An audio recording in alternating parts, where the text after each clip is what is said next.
Hello and welcome to episode 77 of Off the Bandstand. My name is Christian Wiggs. I am your host.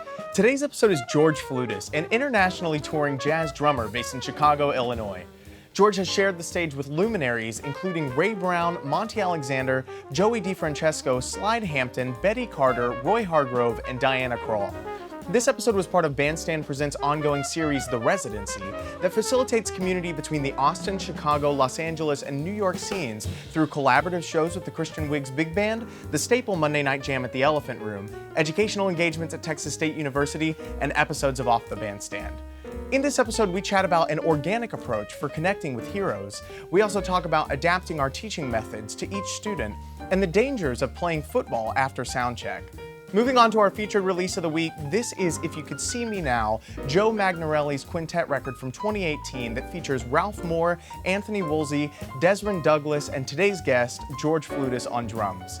If you want to support this release directly, you can head over to joemagnarelli.bandcamp.com, and for all things George all the time, you can follow him on Instagram at George Fludas. On the calendar for Bandstand Presents, the annual holiday show returns on Tuesday, December 20th with the Christian Wiggs Big Band Swings Christmas Year 2 right here on this stage at Monk's Jazz Club.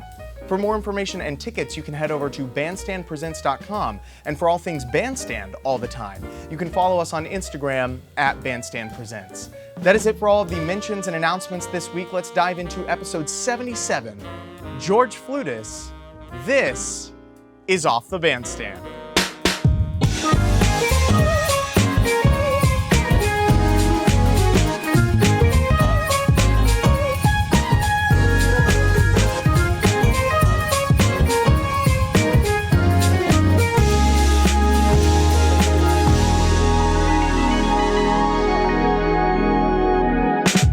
And beautiful people, the majority, 4 out of the 5 people in this quintet, beautiful people. I won't name who, Yeah, we should. That one is. But we know. Yeah. But we know, George, for sure. But I'm curious about, I've tried to find that comfortability from the onset of just sitting down and be like, hi, nice to meet you. Now we're hanging. Mm-hmm. The people who you have worked with are people who have resume lists that are, so long of just the most. I think immediately of Ray Brown, right? That just have been the most formidable, one of the most formidable jazz musicians ever. When you are joining into their bands or joining all these people earlier in your career and maybe even now to a certain extent, do you feel any of those jitters? How do you get comfortable? Yeah, to an extent, I think that's pretty natural. I was never... I never had the jitters to the point where I couldn't function. Sure. Or, it was in my head all of the time. Yeah. Like what sort of related to what you just said about not wanting to say the wrong thing, hoping that you don't say the wrong thing or, step on yourself when you're trying to make an introduction. But, a lot of the people that I had the good fortune to play with, at that level, at that high level of recognition and artistry in the jazz world, I had already been playing with a lot of other musicians locally, let's say in Chicago, and even as, they came in through town and needed a rhythm section, for example. So it wasn't like the first time, I was playing with people of that, caliber, let's say. When I played, by the time I started playing with Ray Brown, for example, or Cedar Walton or something.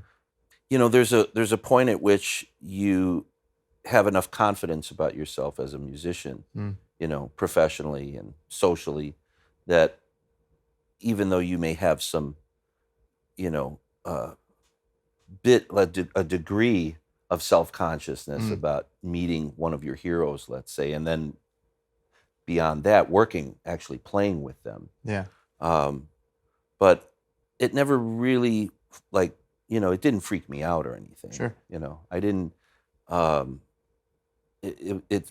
was just really happy to be accepted by that. Like, the fact that this person was trusting me to play with them was a pretty good indicator of their confidence and therefore it was a bit of a confidence boost for me. Yeah.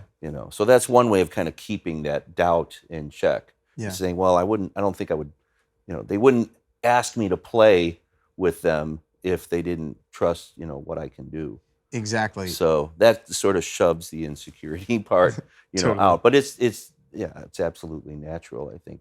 Yeah. To have some degree of, trepidation. Well, whenever they, ask you on the stand too, it's like, okay, yeah, like they don't owe me a favor. And even if they did, like, this is something that's usually not, equivalent to like, oh, this person owes me a favor, so now I'm playing with them. No, that's like, you leave all that stuff at the door. It really just comes down to playing the music and like, can you, fit what they're looking for there? And they hear what they like about you, so they ask you on. But at the beginning, do you find that you play maybe a, not timid, but like a less present version of what it is that you do, and then get comfortable in the space so you can feel out what they want? Or is it like, no, you asked me to be here, so here it is? Both, and over time it's changed. I think when I was much younger, I had a little more trepidation about just, cutting loose the way I guess, I would with my, let's say, playing with my friends, Right. But that also is something that I think becomes refined over time too, and rather quickly when you're playing with people whom you really respect and admire and who are also on a high level, who challenge you. You have to really listen. Yeah. You have to pay attention to the environment. So, and you can suss out, whether or not this particular, let's say, for lack of a better term, band leader. If this band leader is open to you being as much yourself and uninhibited, in your approach to their music, or if they're the kind of band leader that wants you to kind of play a certain role in a way. Yeah. And so that's one of the things I think in being a professional sideman is, you suss out what the needs are, or what the overall vibe is, Totally. of the band or the band leader. Yeah. Some people tell you right out front, they're like, man, just do your thing, play strong. I like it strong. I like it, active, busy, give me something back. Some people are like, just kind of keep it, cool and just swing. Let me hear that hi-hat. I don't need a whole lot of busy fills. Yeah. Some people tell you. Others, they don't have to tell you. The way they play is enough of a cue of like, if you're listening, you will hear the musical direction coming from them in their personality musically. Totally. So you just got to be sensitive to that. Yeah. And that did take a little, of course, there's a learning curve. There was a time I was 20, or in my early 20s, I'd go on a gig with someone who I considered like famous in the jazz world, let's say, and I would be a little more inhibited than, after getting experience over the course of years. Yeah. Which again, I think is natural and healthy. That's how I think it should be. Yeah, right. Well, you're from Chicago originally. When were you starting to play, like, in the scene? Like, how early? Really when I was about 19. Okay. So that was like in the mid 80s. Okay. Like 86, somewhere around there. 19, 20 years old, I started to go to jam sessions and then pick up little gigs. Like, you could work in some of the clubs and not be 21 at that time. Yeah. I don't quite know how that worked, but I was playing in clubs that were obviously bars, but yeah, once I turned 21, I was starting to work more frequently, professionally. Yeah. And had the good fortune of apprenticing with a lot of great Chicago musicians. That's what I'm also very curious about, because we talked about, somebody approaches you and asks you to come and be in the band, and then finding how to be yourself in that scenario once it's already been like asked of you to be there. Another thing entirely is, like I was saying, I'm not wanting to say the wrong thing, wanting to be conducive to building relationships with people. I think a lot of people like my age especially just kind of view those things of meeting their mentors or people that they respect and wanting to approach that first interaction in a way that is conducive to building a relationship and lead to what they hope would be like an apprenticeship. But it's like, well, how do I do that? Is it a lot of flattery? Is it a lot of like being myself? But even then it's like 17, 18, 19, early 20s. Like, what is being yourself? You're still figuring that out. How did you approach fostering those relationships before even the gig opportunity was there? I don't know. At least I can't point to any, particular like contrived thought process, let's say. I know everybody has their own ways, of kind of dealing with social situations and professional. In this case, as musicians, it's both, right? Yeah. So often we, as musicians, establish close personal relationships with the people that we work for, our employers or co-workers. It's different than 9-to-5 type jobs. Yeah. I mean, of course, some people who make close friendships, lifelong friendships within their jobs. I'm not saying that's unusual. It's just in the music scene, it's like you want to make. For me, it wasn't contrived. It was just like I loved the music and I respected and admired, these older musicians, and I knew that I could learn something from being in their presence. But I wasn't thinking consciously like I'm going to try to learn this from this person, or in this situation I want to make a good impression by doing this and playing this way. It was just it was just completely like a natural attraction and then process, like go into the club, or if it was at a school type function,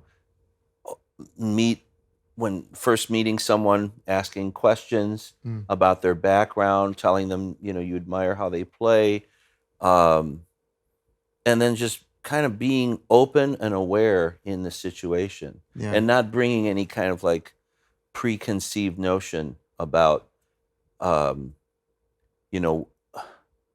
what I want to get out of the relationship, let's say. Totally. I don't know if that makes sense. It was kind of a rambling answer, but it was an organic process for me. I just wanted to hear good music, and then when I saw someone who was playing their ass off, I wanted to meet them and was hoping we could get to play together sometime. Yeah. And then it sort of, rolls on from there. Yeah. Who were those people that you were kind of like apprenticing with? Oh, at that time, in Chicago, Von Freeman was kind of like a saxophone god, and he held a regular jam session every week, and he played frequently at a couple other clubs. So I used to, try to go see Von whenever he was playing, very often when he was playing. Yeah. And he was so kind and generous always to young musicians. That was his thing. He was like, very welcoming to younger musicians. He would have them come up and sit in. And that's a way of, that's a form of exposure too. And then the people who are playing with him are like, "Man, what's your name? Oh man, you sound good. What's your number? And it kind of leads to, that you start meeting, other musicians that way. There was John Young, great pianist. Let me think. Jodie Christian, who was a legendary Chicago pianist that I played with quite a bit, when I was younger. And all of those guys, it was like being in school, it was like learning on the job though. Yeah. So it was very educational and it was experiential learning. Totally. In real time. Yeah, man, I'm so glad that you brought it up, because I meant to ask both Chris and Jeff about it, and we got in this, other beautiful conversations, and I had just completely forgot. But I would love to hear more about the legacy of Von Freeman on the scene. We saw at the Elephant Room that it said like the remains of Tony Campisi, because Tony Campisi was this just like amazing saxophonist in town that everybody looked up to and everybody learned from, and everybody was like trying to get lessons with him. And, he was maybe like a little more select, on certain things. And, he just seemed to be like a really formidable part of the Austin scene. And I've always had this like idea as I've tried to learn more about the Chicago scene is, what it was that made Vaughn such a formidable figure for multiple generations. Well, I think he was so influential because he was he had such an original voice on the instrument, When you heard Von Freeman play just one or two notes, it's him. Yeah. Like so many of the greats like Gene Ammons or Sonny Stitt or Sonny Rollins, Von had his own very distinctive personality. And his sound, to me, it's like the sound of Chicago. There's something very, for lack of a better term, I guess, blue collar, but just like very down to earth, very soulful, steeped in the blues, steeped in Southside Chicago, African-American music tradition, very organic, Von, as far as I know, I can't say this for certain, but I don't think he really taught much. And if he did, I don't think it was very academic style, like, teaching out of books and stuff. Sure. I think Von taught, so many musicians learned from just being around him and hearing him play live, which has to do with how he constructed a solo, how he played with the rhythm section, how he played a ballad, how he put so much soul and personality into the ballads that he played. Yeah. Really expressive, vocal kind of style. So the fact that he was so open to having young musicians come up and jam, and he encouraged that with his new apartment lounge jam sessions on Tuesday nights, and there were other things he did as well, but that was like the famous regular jam session on the South Side in Chicago. And a lot of musicians who would come through town would go to the showcase, who played at the Jazz Showcase, would go to the apartment lounge after. Yeah. So, you might find Roy Hargrove down there jamming. You'd find Roy Haynes would pop in to say hello. Like legends going down to pay their respects and just to hang out, with Vaughn and the scene. And it was just a real scene down there. And there was a wide range of talent, that were playing in the sessions. They weren't all, amazing players. Let's put it that way. Name names. Not just joking. It was selective memory. Sure. No, but and that's the thing about the community. It's like they don't all have to be great. Yeah. He was open to having players of all levels come up and play, and hopefully learn something, and come away with something more, musically than they brought that night. So hopefully that's what you do when you go to jam session. You're learning. You're not just there to play, say your piece, and leave. Yeah. So the fact that Vaughn fostered that kind of environment, I think, made him so influential. Yeah, totally. Well, speaking of that kind of investment, I'm curious, forgive me for not knowing ahead of time, but have you done much educational work, like either in academia or just private students and such? Just private students, yeah. It was, and it's I don't have a lot of private students, but like not very regular, with a schedule, but and I enjoy that. But I don't teach at any particular school or anything. Totally. Done a lot of workshops and right. clinics and stuff like that. What I was going to say is just, watching you work yesterday with the different bands like at Texas State and watching everybody work too. I mean, what I thought was equally as, inspiring was not only the way that you worked with each of the students, but you also worked with each of the guys that were in the room to let everybody kind of have their, their direction, their thing to say as like the quintet here that's in town and this week, of course, that you're here with. Of course because you're part of it. Wait, why am I here? I can't remember. I don't know. I don't remember anything outside of when the camera started rolling. Barbecue, that's why I'm here. Barbecue is exactly right. Barbecue and Lone Star. See, this was all a ruse. I came and, here really to have the barbecue. And Mexican Coke. Yeah, and Mexican Coke. And Mexican Coke. It's exactly right. And the odd cocktail. Right, and the odd cocktail. Those were some insane, I can't believe that zombie like skull that Chris got last night. It was just like It was wild. I don't think he knew what he was getting himself into. He clearly didn't. But he will. But he has a nice souvenir. He does have another souvenir. I hope he took it. I don't think you're allowed to, but I think he just he had like a Mary Poppins style bag, and he just starts like taking shit from every place that he can in town as a memento. Right. But just seeing all of you guys, like interact that way, and varying degrees of like proficiency. Again, that's nothing to say about those specific students, but obviously like we went from kind of top band, middle band, and then the low band that they had there. Right. But just also how you varied your approach, and it really spoke volumes that when something wasn't able to be communicated, or you were communicating something, but maybe it didn't hit for that student in that way, you altered the approach like 10 different ways, and then it yielded the result, which shows just a bunch of patience and proficiency in that communication. Which I appreciate that. I appreciate you noticing that and saying it. Again, I don't teach in academia, but whenever I do these, a clinic of that type or a workshop, masterclass, whatever, the older I get, the more I realize, not everyone learns the same way. Mm-hmm. So having a one-size-fits-all approach I don't think is the best. Totally. I'm not saying, I'm not critical of anyone else's, approach who does have that like sort of, very adamant and,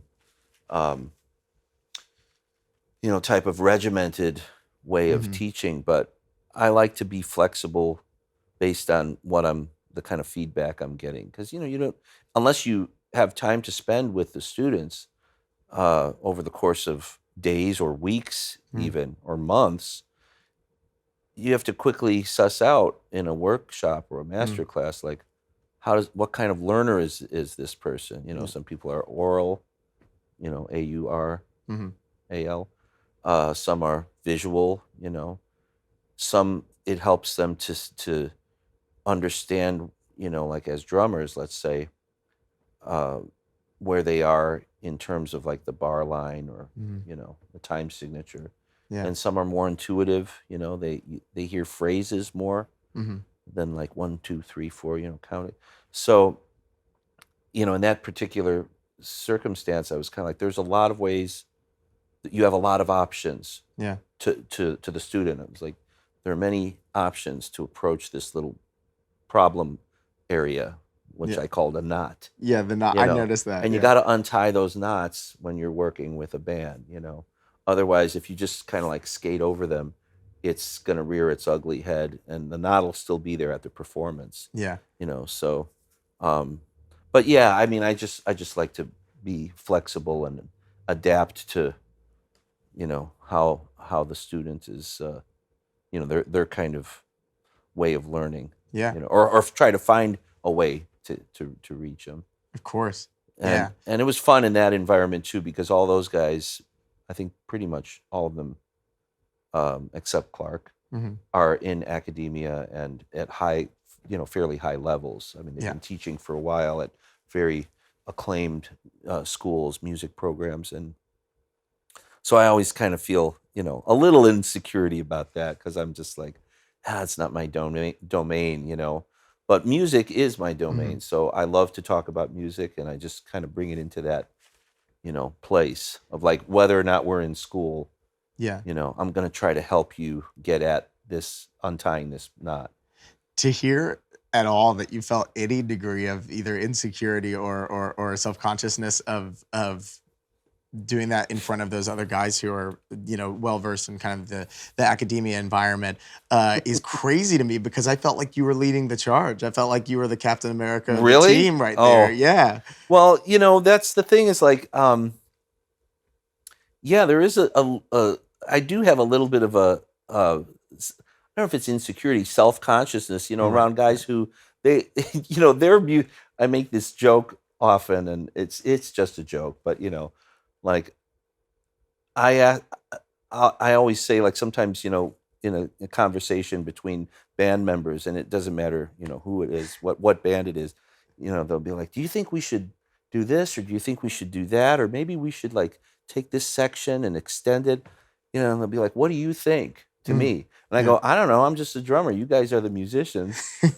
You know, and it's sort of a variation on the corny joke. You know, what do you call a guy who likes to hang around with musicians? You know, is it a drummer? Drummer. I haven't heard that one yet. So funny.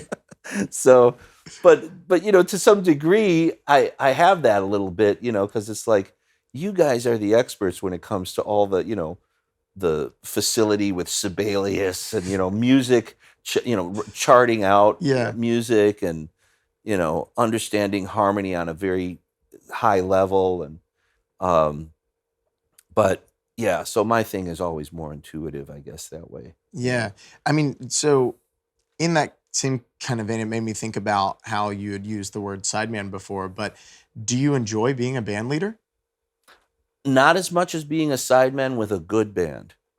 Interesting. So if I'm playing with great musicians, like I've always enjoyed that feeling of coming into a situation. That's why, like you, when you started this interview, it's interesting that you started talking about like how I would approach, you know, that first encounter, let's say, you know, with someone. Like, what am I thinking about? I enjoy that. Yeah. You know, I mean, there's a little bit of butterflies always when you're, you know, gonna play with someone who's a hero, let's say, you know, or somebody that maybe their music is difficult and you've had a little bit of time to prepare, but not enough, you know, so there's that kind of feeling of uncertainty, like, man, I hope I nail all this stuff, you know, or I hope we have more than one rehearsal because I need it, you know, that kind of thing. But that's part of that feeling is like a little bit of the roller coaster feeling. Like there's an excitement, you know, and an anticipation in addition to the flurry in your stomach. Yeah. You know, it's like this could be really fun. But again, it's not a self-conscious thing. I don't think to myself, this is going to be fun if I do blah, blah, blah. Sure. You know, so it's like I'm in that situation and that's where I really enjoy being. I don't really relish all of the stuff that comes with being a band leader. You know, the booking related stuff, the scheduling, conflicts, someone can't make it. Sure. Now, you know, and that's all inevitable when you're a band leader. You got to deal with, you know, all that kind of stuff. But once I'm on stage, it's like travel. It's like, you know, once I get to the club and we play, it's great. But the traveling part kind of sucks a lot of the times, you know, waiting in lines and flights getting canceled. And so the nuts and bolts of being a band leader, it's also kind of like that. Like I don't really enjoy all the setup, you know. But once we get to the gig and I'm leading, let's say I'm leading the band, you know, I enjoy that because then I can play busier and louder. Yeah, right. It was like Diego Rivera just told me a couple weeks ago. He was like, yeah, man, I don't charge people money for me to play my horn. He's like, I charge people money for me to travel, like to go through all of the Monty Alexander used to say, we don't get paid to play, we get paid to travel. Yeah. You know, that's an old school philosophy, but I think there's a lot of truth to that. Yeah. But yeah, I enjoy being a sideman. I enjoy the variety of material. I enjoy the variety of people, you know, and musical personalities. And, you know, I really enjoy that. Yeah.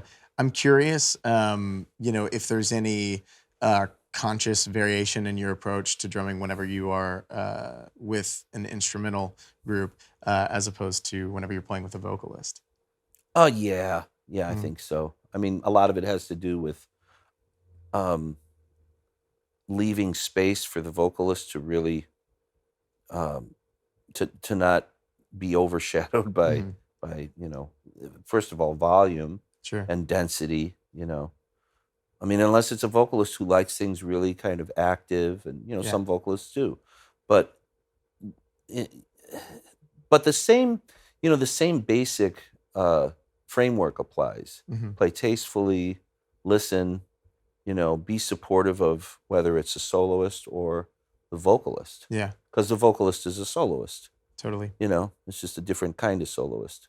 Yeah. You're using their voice. But, you know, ultimately it is kind of the same process.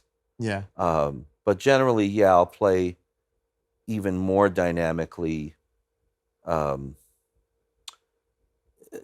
you know, sensitively, or with my reaction dynamically is more, maybe a bit more dramatic with a vocalist. Yeah. I think I was telling you that in the rehearsal too. I was like, man, I was like, light a fire under my ass, George. Like, give it, Yeah, give see, it. that's right, I love that. exactly. I love that. Like, because I never want anybody to feel like they have to like. I mean, of course, I appreciate it, but I never want anybody to have to feel like there's any sort of like tiptoeing or anything like that around what it is that that's one of the reasons why I like Kurt Elling so much, is because I feel like he's like in the sound. It's rather than kind of floating over the sound. It's just like right there with the band. Right, and that's more of an instrumentalist, instrumentalist, I think, in a way, approach to being a vocalist. Right. You had asked earlier, you're like, why am I here? Where am I? Like, how'd I get here? And I feel like, I think I've told several of the guys in the group at this point, and I'm sure Clark has probably said as much as well, but Clark and I's relationship started with, he came to town with Kurt, but my mentor, who kind of really showed me the ropes on what it is to be a band leader, how to book gigs, how to like run a company, and like all these different things, was a trumpet player out of Chicago named David Young. I'm not sure if you know David sure. Young. Yeah. Mm-hmm. And he was here in Austin for, several years, and then now I think he's out in LA. Okay. But he kind of hooked it up and was like, yeah, me and Clark go way back. Like, I'll make sure to hook you guys up. And so then I started talking to Clark after the show, just like in some kind of direct messages. And I did kind of a young person move where I was like, hey, I just released this album. Like, if you have any pointers, like, I'm hoping to do another one, which is like, everybody gets that. And, if people hand people albums and you're like, oh, great, thanks so much, I'll listen to it. And then it's a coaster, or something. But it's still sealed 5 years later. Right, exactly, right. They're like, no, I just loved it so much that I wanted to keep it in pristine condition. That's why I haven't opened it. Right. That's you can use that one. Okay. Yeah. You gave me Overly Verbose with George Fludas as a gift. That's my gift to you. Thank you. Of course.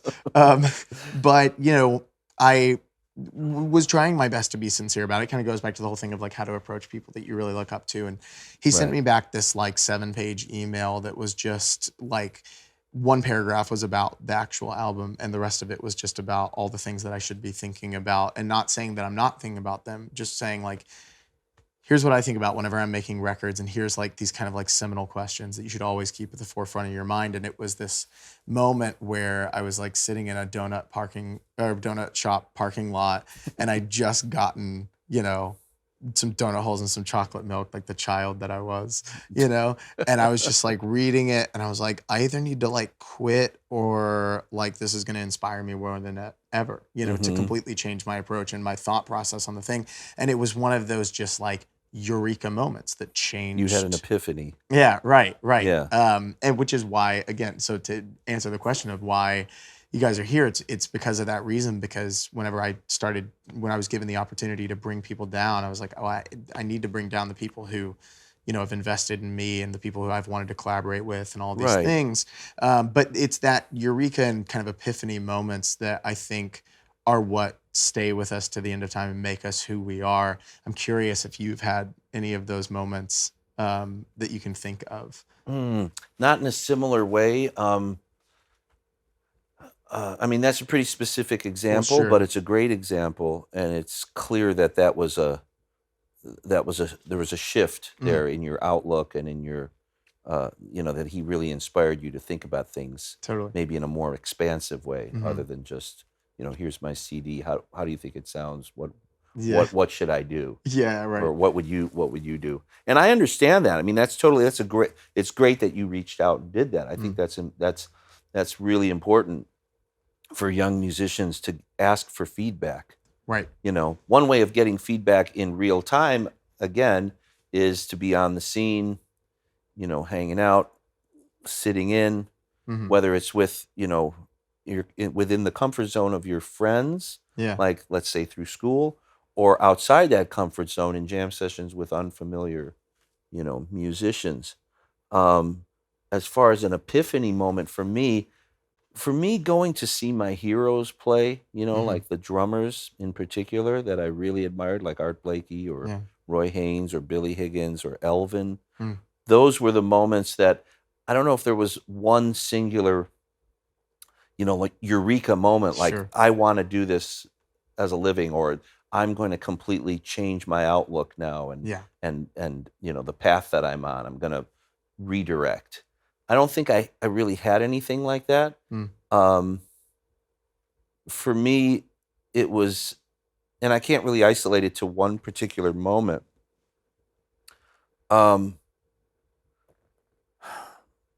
Cedar Walton once said something. I was on a gig with him, and it was kind of early on when I started playing with him.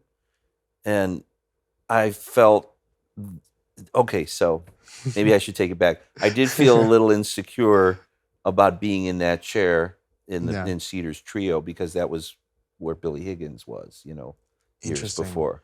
So I was like, what am I doing here? Like, this is, you know, and I'm playing this music. I went to see these guys play often, you know, Billy Higgins with Cedar Walton's trio or quartet or whatever. And now I'm here, and it's like, you know, what am I doing here? Yeah, right. Yeah. But I didn't let on, you know.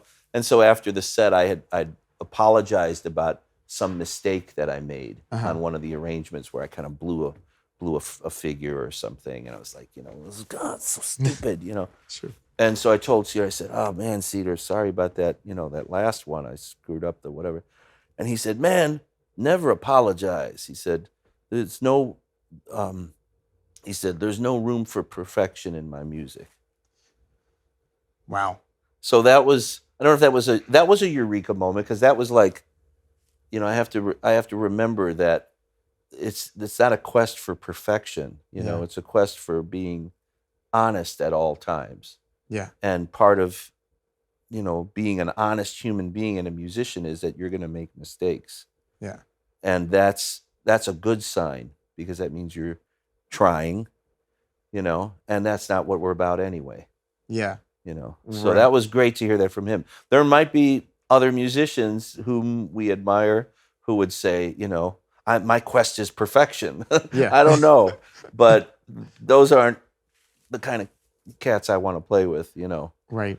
And hearing that from Cedar, it was sort of like an affirmation, you know, of saying it's cool to screw up, and that's what, you know, the music doesn't call for perfection. Yeah.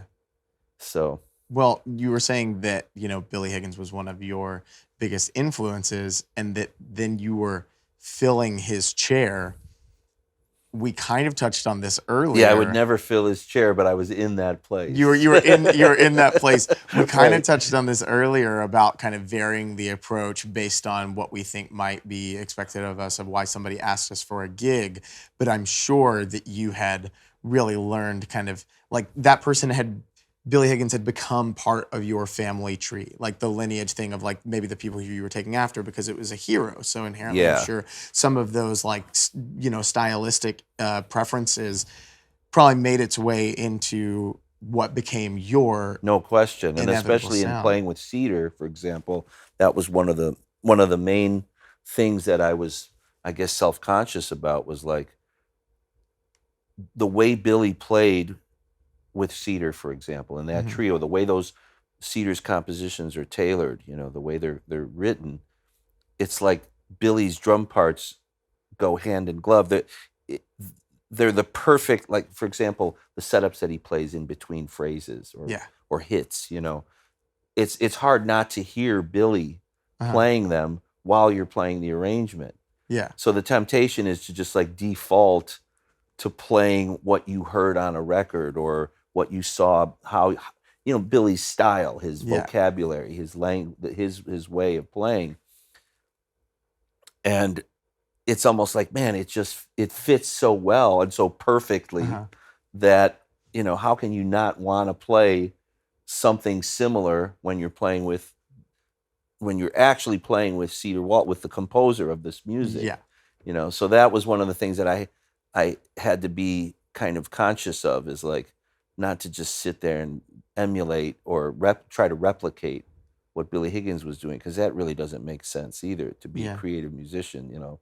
I mean, it's one thing to be inspired by, and then you hear that, you know, influence come out, but I never want to sound like I'm just, you know, replicating someone else just because I was playing with that artist, you know, who's associated with them. That is incredibly, profound. That was what I was going to ask, is like, assimilating, trying to assimilate to fit the vibe of what you know and love about that person, but not wanting to feel like you're a copycat either. Right. Feel like because it's, because then is it the risk of becoming kind of a greatest hits type thing, as opposed to the kind of pushing the ball up the mountain, or pushing the rock up the mountain or something, like trying to go to the next thing. I don't know. Doesn't matter. Yeah, no, right. And putting your own, your own stamp or personality on it. Mm-hmm. It's like playing an Art Blakey, a tune associated with Art Blakey. Yeah. Like Monin or Hammerhead or something. Or Monin too. And if you're going to play the fills that he plays on the record, or Monin. Yes. I was so glad that you stopped, because I was like, known. If you didn't stop, the somewhat obscure Monin too. Yeah, right. That's a story for another time. That's of course. I'll let you explain that one at some point. Someday you can. But yeah, I mean, the truth is, it's fun to play like your heroes. Yeah. It's fun to copy once in a while, just because that's the stuff I grew up loving. Max, Blakey, those fills, certain things that are famously associated with them. But it doesn't make sense to copy all the time. Yeah. Or even most of the time. Yeah. Because in a way, that's sort of a disservice to the music and to them. Yeah. Because they weren't copying other people all the time. If not most of the time, they were themselves. But they certainly were influenced by, and you can hear the little references, in everyone's playing to who came before them. Yeah. And that's, I think, as it should be at that level. You strive for individuality and have a personality of your own. Yeah. But it's fun. It is fun to copy, Yeah. Ask any saxophone player, playing someone else's solos, it just feels good because it's such great stuff. Yeah. That's a topic that I've been kind of obsessed with recently, is like the topic of individuality versus lineage, and how tradition to find it. Versus, forward thinking. Yeah. And how to find it, for sure. Where do you feel, if any specific format, that you're like most comfortable as a drummer in terms of like size setup, like trio, quartet? 'Cause I know you have like the organ quartet, and then like we're doing big band here, but it's not so much the configuration as it is the chemistry. Yeah. Sure. I mean, I'm totally comfortable and at ease and happy playing with a trio if the bass player and the piano player we're in good simpatico with each other. Yeah. Same with a sextet. I think if I had my choice to have a band, it would be like 3 horns and rhythm, Yeah. Because I love the sound of trumpet, the sort of classic ensemble, trumpet and saxophone and maybe trombone. Yeah. I do like playing with behind horn players and the contrasting sounds of brass and, woodwinds. Yeah. That's kind of the most fun in a way, but it's also a lot of fun to play with a great organ trio. Yeah. Where you can kick harder and the volume, you don't have to be as self-conscious about your volume and dynamics, because most organ players play loud. Yeah, right. And guitar players, it's like licensed to play loud. You play with an organ player. Yeah. So then it's like, hey, I can play loud too. So everybody just starts going like that, Yeah. And but it's fun, it's fun to hit the drums. Yeah. Like I like to play loudly, and I might have a reputation for that, at times. But I just think that's the nature of the instrument. They're meant to be hit and heard. Yeah. And there's a very big dynamic range that's possible, and I love to play, the dynamic range. Yeah. I mean, I love to play whisper soft and then, explosive, but in piano trios, guitar trios, generally there's more dynamic, more on the lower end of the dynamic spectrum that's called for, or required. Yeah, I would say. Yeah. So that's a little more inhibiting, just in terms of that, like, play out fun factor. Yeah. Some drummers are really great at playing really softly, but maintaining a lot of intensity and, excitement. And, I try to do that when I play. I don't know if I'm naturally that drummer. Hmm. Um, but, you know, I just think at a certain point, all drummers want to cut loose and hit hard Yeah. and hear the full tone of the drum. Yeah. I don't care how great a touch a drummer has. If you can't really hit the drum hard at some point, you're not going to get the full tonal potential out.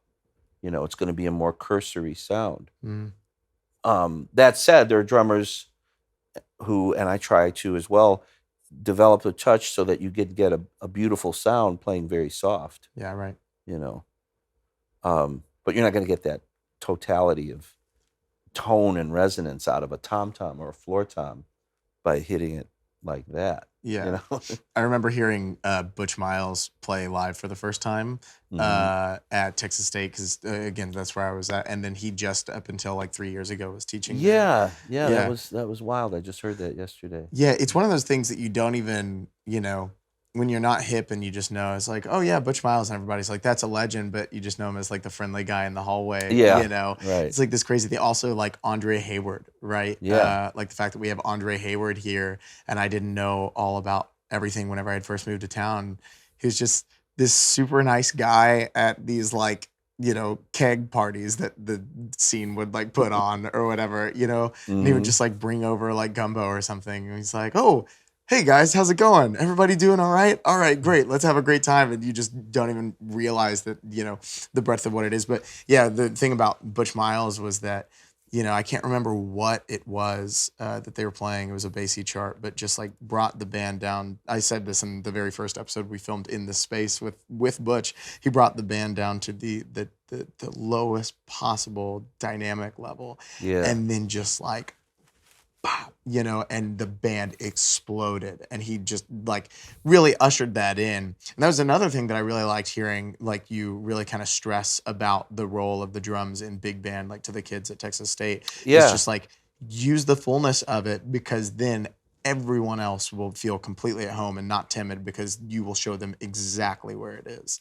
Yeah, and also, when you play the extremes or have like an expansive command of the dynamics on the drum set, then when it's time for the band to scream, it really stands out. Yeah. And when it's time for the band to really like come down, the listener is really going to lean in to hear. So it's dramatic. Yeah. It makes for great drama in the music. Yeah. Butch is so great at that, dynamic style.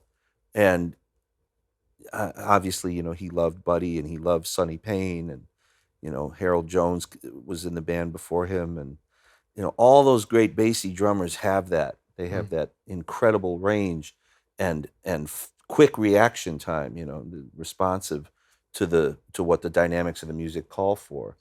And I noticed that before I knew that Butch was teaching there yesterday, I noticed that both drummers were exhibiting that, and it's not often you see it demonstrated well in college bands, especially undergrad, bands. Yeah. Like a lot of times the drummers don't have that together, or they're not really, you can tell they're not really thinking about things in those dynamic terms of drama and shading and, like keeping it nice and cooking when the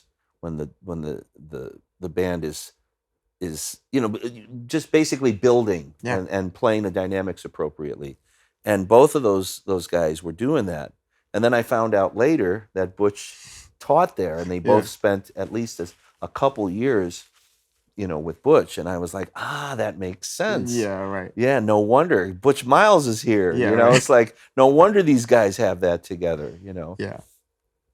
That was fun to hear, actually. Yeah. You want to talk about, some of the nicest people in the world too. Like I've never seen him without like a smile on his face. Yeah, just one of the patron saints of the scene for sure. I'm curious about your listening regiment too, because I've noticed that you'd done interviews on, being a leading force on the history of John Bonham.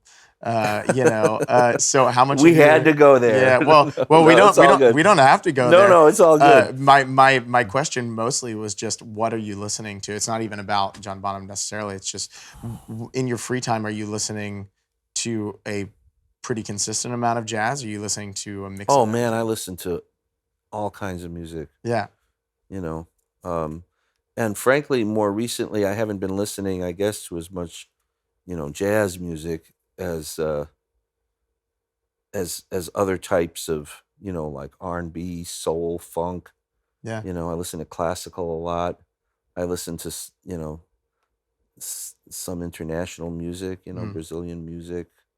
And yeah, I still listen to rock and roll. I mean, I mix it up. It just depends on the mood. Yeah. And I'm kind of an avid vinyl collector, which sounds kind of silly now, like vinyl collector. I mean, I've loved records since I was 4 or 5 years old. My dad was really into music, all kinds of music, and he played drums. It was a hobby really for him. He didn't play professionally, but that influence, has been there since as long as I can remember, literally. Totally. And he had very eclectic, wide-ranging taste in music. Yeah. So that just rubbed off on me all throughout high school. Like even back in high school, I was listening to, I would listen to Deep Purple and Zeppelin, and then I would listen to Beethoven, and then I would listen to Max Roach and Clifford Brown. Yeah. So. But as I got older, I started to get more into music that I wasn't really familiar with. Okay. Like namely soul and funk, like James Brown, and listening to drummers like Bernard Purdie, King Curtis, and Aretha Franklin, and Sam and Dave, the stuff done at Stax, Otis Redding, Yeah, I know. and then Earth, Wind, and Fire, like Gratitude, the live, like all these things, Donny Hathaway, like all the best, soul music that I really wasn't exposed to much, or didn't. I mean, it heard on the radio. Let's say, right. Because back in the late '70s, early '80s, a lot of that music was on the radio. Yeah. So I heard it sort of like by osmosis. Some of it seeped in, but I never bought those records as a kid. I was like, I was sort of this weird combination of hard rock and bebop. Amazing. And I still am, Yeah. But that's, the appeal to Bonham obviously is, to me, no one in the rock world had his sound and feel, at least at that, level of artistry and style, and personality, and groove and soulful. He's a very soulful drummer, in my opinion. And those are the drummers I'm always attracted to. Less so like the more technically, cerebral drummers. Although I was really into Rush when I was younger, and Neil Peart is, of course, an icon of that style of drumming. And, of course. And I love Neil Peart's playing, and I saw Rush in concert several times, but when I was younger and everything. But I always leaned, he was probably the most technical that I got in terms of, like fusion and that kind of thing. Yeah. I came to admire like the fusion guys later. Yeah. Like Billy Cobham or Harvey Mason, or, Yeah, interesting. One thing that we were talking about, it kind of jumps back a little bit in our conversation, but I had it in my head, and then I'm just a walking tangent is all I am. So I was like, oh man, I wanted to ask about that. That's good, because I can go off on those tangents too. You're in the safest hopefully place. We're on the same tangents. We're on the same tangents. So far it's been okay. Yeah, it's totally okay. Just checking in here at Overly Verbose with George Fludas and Christian Wiggs. Straddling the Plant. Straddling, that's right. That's what it was. Straddling the Plant. Amazing. I'm going to get a logo made, by the way. Actually, you should start a show. It's a variation. It is a variation. Yeah, right. Maybe I can get Zach Galifianakis on the show. Have him as a guest. Yeah, this is my homage to you. The two ferns that straddle the plant. Right. Put two ferns up on either side. Everyone loves a mashup. So here's that tangent you were. Here's that tangent we were famously talking about. Actually, I don't want to talk about it anymore. I don't know. And I forgot what we were talking about. Yeah, right. Well, it was about you saying that the kind of people who you were apprenticing towards and the people who you had looked up to were, you named, pianists, and you also named, Von Freeman, right? People of different instruments, one. Yeah. right? Yeah. Now, Matt and I were talking about whenever he was at Oberlin, he had a mentor that was Jamie Haddad, right, who was a percussionist, and I was asking him about the idea of, do you feel like you were able to learn unique things from somebody who was a mentor who was not your primary instrument that you might not have learned in any other situation? Do you feel like there were unique things that you learned from those people because they were different instruments? Maybe. I didn't go to a college music program really for very long. I only was in college music school for like a year and a half. Okay. And so again, most of my experience learning the music in real time was actually being on the scene. Right. So yeah, I mean, for example, like being around someone like Jodie Christian, the great pianist in Chicago, you just learn about taste, dynamics, how to build during the course of, a solo. I mean, accompanying a solo. I don't mean a drum solo. Other people, I guess I could point to. I never thought of anyone as a mentor, honestly. You know what I mean? Like I just thought, this is a great person that I have the good fortune to be involved playing with. Yeah. A guy like Lynn Halliday, who's a great tenor saxophonist in Chicago. And then later, like Johnny Griffin in some respects, because even though I didn't play with Johnny that much, I only subbed for Kenny Washington, the great drummer that was playing with him at the time. I played some gigs with Johnny, but I used to go hear Johnny every time he was in Chicago. And I would hang out like multiple nights during that week-long run. Yeah. And so, started to get to know him a little bit, and, even went to his family's house on the South Side for the annual birthday celebration, because it was during the time when his birthday, he was at the Jazz Showcase.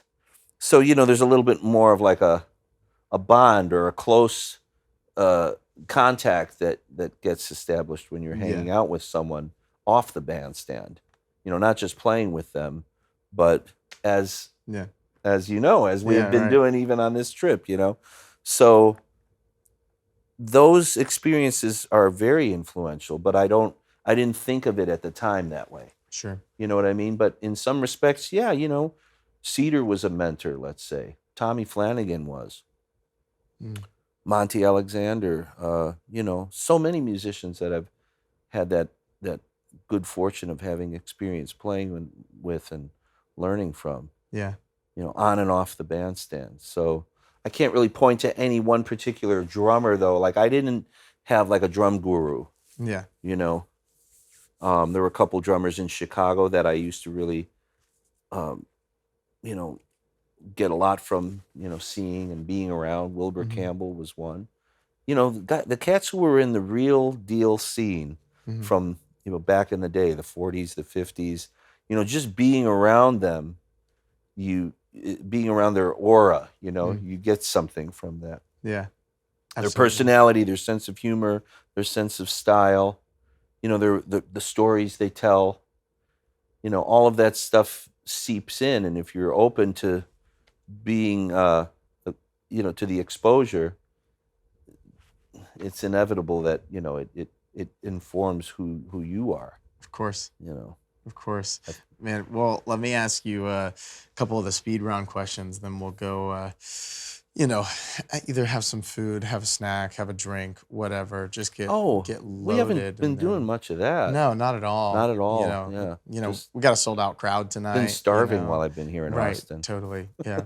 The first question is, you've actually already said so many of the kind of pieces of advice that people had given you throughout the interview, but or throughout the conversation. I always feel weird calling it an interview because I never like to think about it that way. I like to think of it as a chat. Absolutely. It's a chat. There's nobody here. There's nobody else here in this room. Can you think of Except any, these two guys. Except, wait, who? What? Oh, oh, what's up? They're both looking around. You've now exposed how many crew members we have in the room too. That's priceless information. That's a first. That's a first. Oh, okay. Cat's out of the bag. Cat's out of the bag, man. Okay. Totally. This is a big operation. It is. It's a big operation. There's tons of staff. Yeah. Anyways, the question was, do you, or can you think of any specific pieces of advice that you've really carried with you kind of as a guiding principle? Well, so this is kind of a simple one. It's kind of a cliche, but Mel Lewis said, if you can't hear the soloist, you're playing too loud. So that's one. Cedar saying there's no room for perfection in my music is another one. Yeah, it's kind of hard to come up with anything on that one. Yeah. Sure. No. It's that's why I like it to be kind of speed round thing, because it's just whatever first pops into your mind. Yeah. You know, stuff like that. All right, here's the hot seat question. You ready? You ready? Turn on the seat warmer. Here we go. Okay. Yeah, right. Best place to get a slice. The slice that I like in Chicago is actually a New York style slice. It's at a place called Jimmy's. Okay. Yeah, that's a good slice. Okay.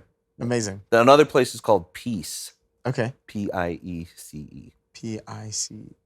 Like piece, like a piece of pizza. Okay. Piece, Okay. yeah. Okay. But slices aren't really my thing in Chicago. Chicago, you got to get a whole pie. Okay. But where do you go for that? Dewey. Okay. Well, and that's for the Chicago classic, deep dish pan pizza, which Chicago is famous for, which I do love, but there's so many other pizza places in Chicago. Yeah. And I mean, outside of deep dish. Yeah. There's a place called Pequod's that's kind of famous. Okay. That's that style deep dish pan pizza, which basically means the crust is real thick. Right. And then they usually put like plum tomatoes and a lot of cheese, and it's a whole other beast from an Italian pizza. Okay. But there are Italian style pizzerias in Chicago that are killer. Like Il Forno Rosso, is more authentic Italian style pizza. There's another place called Spacca Napoli. Okay. And these places have ovens that are built by like Italian oven makers. Whoa. So it's like the real deal wood fired oven, type thing. Yeah, I had been asking everybody that question to see, and I'm hearing a lot of like similar names of all the different stuff. Oh, you asked the other guys? Of course. Okay, so now I have to revise my answer. My favorite slice in Chicago is D'Amato. Okay. D'Amato. Okay. D'Amato's Pizza. D'Amato's Bakery. Got it. And it's an old bakery that's been like there for 100 years. Okay. And they use a coal-fired oven. Great. That's the spot. Okay, sweet. I think I'm going to be there in June. I have my work cut out for me, but so I also much feel too long of an answer for an on-the-spot question. It's not much too long of an answer. It's the perfect amount of time for an answer. And then second to last question is, if there is a record that you would tell everybody to go check out, and it does not have to be within jazz at all, it can be within anything, what would it be and why? Anybody, or a musician, or a drummer in particular? Anybody. Or anybody. An album to check out. Man, just what popped into my head is Herbie Hancock's solo album, The Piano. Okay. And because it's just exquisite music. Perfect. That just popped in my head. Perfect. Short and sweet. Yeah. Love it. I can't see how that album would not appeal to everyone. Like, I almost think something's wrong with your soul if that wouldn't appeal. Whether or not you like jazz or, Yeah. just regardless of genres. That's just an incredibly beautiful record. Yeah. Can we take it like to the streets where we play people? We give them headphones. We let them listen to it. And then they take it off and we're like, what'd you think? And if they're like, well, we're not into it. Then we'll be like, well, then do you know that George Fludas says that you don't have a soul? Definitive. They're like, I'm sorry, what's going on? You're like, bye. And then you just like walk away. Yeah, I would just be like, bye. Yeah. Dude, we could carry the plant around with us. We could be right here, so we could call it Straddling the Plant. Oh my God. Right, cradling the plant. Cradling the plant. Wow, it's just so many things. I got a million of them. You got to move here. We got to just like fund all these productions and make the whole thing. I'm sure there's a lot of work. Austin's a big music town. There is a lot of work, as you've seen. I mean, just like there's a scene everywhere, every night. Okay, and then the last question, which I'm so excited to ask you, because last night it was just story after story after story after story of just all things where we're dying laughing. It's been one of my favorite weeks for the specific reason is that you have endless stories, but we all have gigs from hell where things are just like, not like negative necessarily, but just like crazy gig stories, that are just kind of, that just go down in the books. Like Jeff was telling me earlier today, he was like, we toured all throughout Germany and Austria and all these different places, and we were riding in the back of like a milking van, basically. And then, we're playing in like a castle that got turned into a rave. And then I went into this like, shower and then took a, freezing cold shower and then went to open the door, but there was no door handle. So I was stuck inside this shower and no one was awake. Just crazy happenings. These are stories I never heard from him. Oh, well, we will hear tonight. I heard the twisted ankle story, which I think you heard. In Nairobi. I didn't hear that story. Oh, that's a good. We'll go over that one tonight. All right, so hit me. That's a crazy one. Hit me with some crazy stories. I don't have like a super crazy, outrageous, gig from hell story. What comes to mind? Let's see. I was playing at the Lionel Hampton Jazz Fest in Idaho with Ray Brown. And after the sound check, we did a sound check. It was in this big, like, the university football stadium or something. Yeah. And after the sound check, I was throwing the football around with Christian McBride. Russell Malone was there. We were just clowning, And Ray was off somewhere else with the piano player. And I had come off the stage and I saw these guys throwing the ball around. I got into it. And there was like a couple trucks, service trucks or U-Haul trucks that were parked sort of alongside where the backstage area was, but it was on AstroTurf, and so they put these big plastic sheets down under the trucks so as not to damage or stain the AstroTurf, I guess. Sure. And so we're throwing the balls around, the football around, and Christian was the one who made this pass. He's like, go long. So he throws this, Hail Mary type pass, and I'm running and I'm looking this way at the ball, and I made this catch, what I thought was a spectacular catch, and I got it. And I didn't see that plastic sheeting was coming up, and the truck was like where the wall, I guess, is, and I caught it just a few feet from that, and man, my foot hit that plastic, and I slid right into the the bottom of the truck. Oh no. And I didn't break my shin, but man, I went down and it was so painful. And I was like, oh man, and it just started swelling up like a baseball immediately. It was just like growing. Yeah. And Ray Brown happened to see the whole thing. He was on like a little golf cart with the pianist. And I didn't realize he was there. Yeah. And I'm just like crouched over in agony. These guys come running. Man, are you all right, man? You might have broke your leg and, all this. And so in the midst of like my agony and this worry that I just shattered my shin, Ray Brown goes, can I swear on this? Yeah, of course. Okay. Ray Brown goes, God damn it, Fludas, you better be able to play that hi-hat tonight. I was going to ask if it was like before the hit or if it was like after. Oh, no. It's like, there was no concern about my leg. It was like, God damn it, Fludas, you better be able to play that hi-hat tonight. How old were you at the time? Oh, I don't know. That was like, when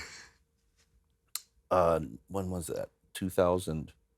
In 2000, so I was, what, 34? Okay. Yeah. Damn, that is 33, hilarious, yeah. man. How'd it work out? How'd the show work out? Actually, Jeff kind of helped me out with that because Bradfield, he was living in, was it Pullman, Washington?